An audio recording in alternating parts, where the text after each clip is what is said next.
Crimes and Punishments was released in 2014 from the developer Frogwares. Of their 10 Sherlock games, C and P tends to be favored as top dog. Is this the best detective game ever made? Possibly. It's not like the list of competition is that long. It's mostly competing with other Sherlock games. But people must love this game for a reason, so I made sure to visit it now that I'm done with the reboot, prequel, remake ones. As much as I've enjoyed them, I've been looking forward to a classic Holmes experience. So, did it meet the hype? Well, grab your hat, Watson. Watson, fetch your hat. And join me on this new, old adventure. We start out pretty solid. Holmes firing a gun wildly into his apartment while Watson is forced to duck and cover. This is a brief tutorial for the action gameplay, effectively point and click. We get a good look at Holmes and Watson's Baker Street apartment, and honestly, this game still looks pretty good. It shows its age here and there, but for the most part, the environments look pretty damn great. Some look shockingly good. Same with the character models. The game looks older but less plasticky than modern entries. The characters have more detail in their faces, subtle expressions, and eye movement. It's what can be achieved with a more focused setting, story, and art style. And it's what's sacrificed when making an open world game. Now, I'm not trying to retroactively take shots at Chapter 1, but I will admit I enjoyed looking at this game a lot more. The only problem visually is this. There's some circumstance that causes the shadows to break and go insane. Oh my god! I should have put a damn epilepsy warning at the beginning of this video. The sound design's solid.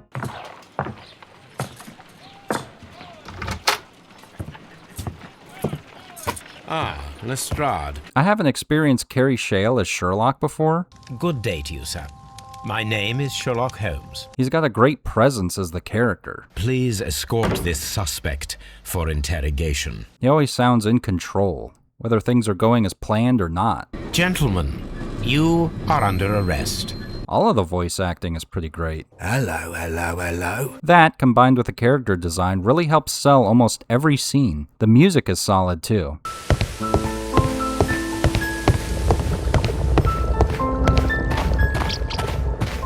It's usually moody and atmospheric.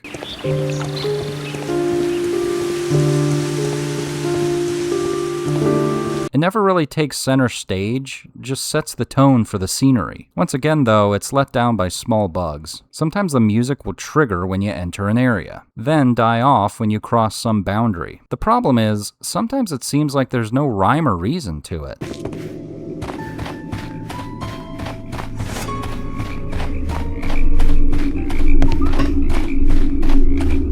Like, the trigger and cutoff will be too close to each other, so the music just turns off and on like your dog is sitting on the remote, muting and unmuting the TV. It wouldn't matter so much, but wandering around and backtracking to locations is a big part of the gameplay, so you're bound to run into it. Speaking of gameplay, the model here has become pretty standard for this series. Evidence finding, witness testimony, scanning people for details, research topics, chemistry experiments, tracking scents, autopsies, reenacting crimes. I mean, have you seen a detective movie before? You're gonna be doing all of that stuff. All the clues come together into deductions, and I have to say, I think the deduction screen peaked with this game. Something about it just looks more pleasing to the eye. Feels like being in his brain, and the clues look like thoughts in Sherlock's head, floating around all loose until he puts the whole picture together. As always, it's satisfying to put the pieces together into what might have happened. I say might because you're always going to be confronted with multiple possibilities. Chapter 1 does this as well. What I like about it more here, though, is that it's not so gray all the time. The main cases in Chapter 1 tended to be a little too open-ended. Crimes and Punishments has smaller clues that can sway your deductions one way or the other. For example,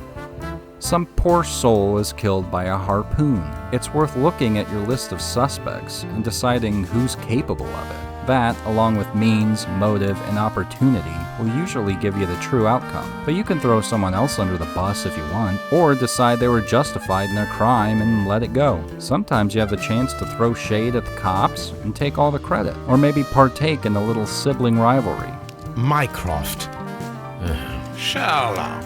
The cases are open-ended enough that you can search for the truth legitimately, or make the details fit the outcome that you want. Depends how moral you want to be. I mentioned the harpoon murder. That's the first case of 6 total. This is the part of the video where I would usually get into the story, but really there isn't one. Playing this game is really more like binge-watching an episodic Sherlock miniseries. You remember episodic television, right? Before everything had to be a tightly connected 45-hour story. It's actually kind of refreshing. Every case is like the most important thing going on in Sherlock's life. The Merry Men? The Merry Men. He is talking about the Merry Men, a band of idealistic terrorists. Sherlock, do please think about it. Shut up, nerd. I'm going on vacation. Oh look, gang, a mystery. The game doesn't mess around. Every case gets right to it, even the beginning of the game. No real exposition, just Sherlock shooting a gun in the house.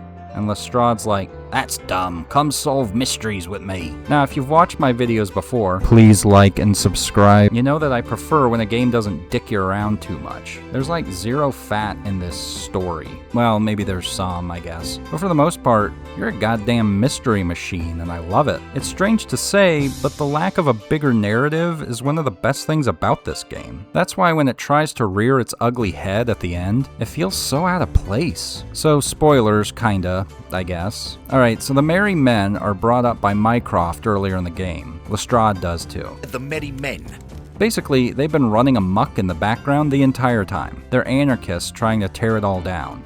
The Merry Men are planning some sort of sabotage. And they like men in tights, I guess. We may look like sissies, but what would you say, or else we'll put out your lights? In the final case, you find a lead on them, and you're faced with some options. They want to blow up the London Stock Exchange. You can let them do it, or blow up their explosives to stop them. Either way, Sherlock says, "Not my problem," and he lets them walk free of arrest. Alrighty. I'm not sure what was gained with this. The lack of setup hurts it overall. Until you meet them, it's all tell and no show. The Merry Men. The Merry Men. We're men in tights. They have no bearing on any of the cases. This man is not one of the Merry Men. Sherlock more or less finds him on accident at the end of the game. Gee, that was lucky. I guess, in a way, I share in Sherlock's apathy with this whole thing. I didn't care about any of this crap either. Not by me. You created the Merry Men. Stop them yourself. Yeah, Mycroft, you deal with this shit. I'm gonna go hotbox with Toby. Hello, Toby. It's just so strange to cram this in at the end of an otherwise lean story. Does it hurt the game? Not really. It's so insignificant that it's pretty harmless, which makes its inclusion all the more baffling. Whatever. Is this the best detective game out there? Yeah, I think so. Does it have some problems? Yes. Should you play it? Obviously. I can see you very well, Mr. Holmes. The king of detective games still stands strong, even if the Merry Men try to tear it down at the end. On Fox Kids, we are clued into the future. Meet Sherlock Holmes, a man of few words and incredible intuition. We've picked up a trail. Join Scotland Yard's Inspector Lestrade and Dr. John Watson. Catch an all-new Sherlock Holmes in the 22nd century, Saturday morning at 8, only on Fox Kids. Thanks for watching. I might hit the other Sherlock games at some point. There's still other stuff I want to ramble about though. If you haven't seen my previous Sherlock videos, go ahead. I also talk about other games and topics. Like and subscribe if you're interested. Or don't. I'm not a 19th century Scotland Yard inspector. You can do whatever you want. Moo.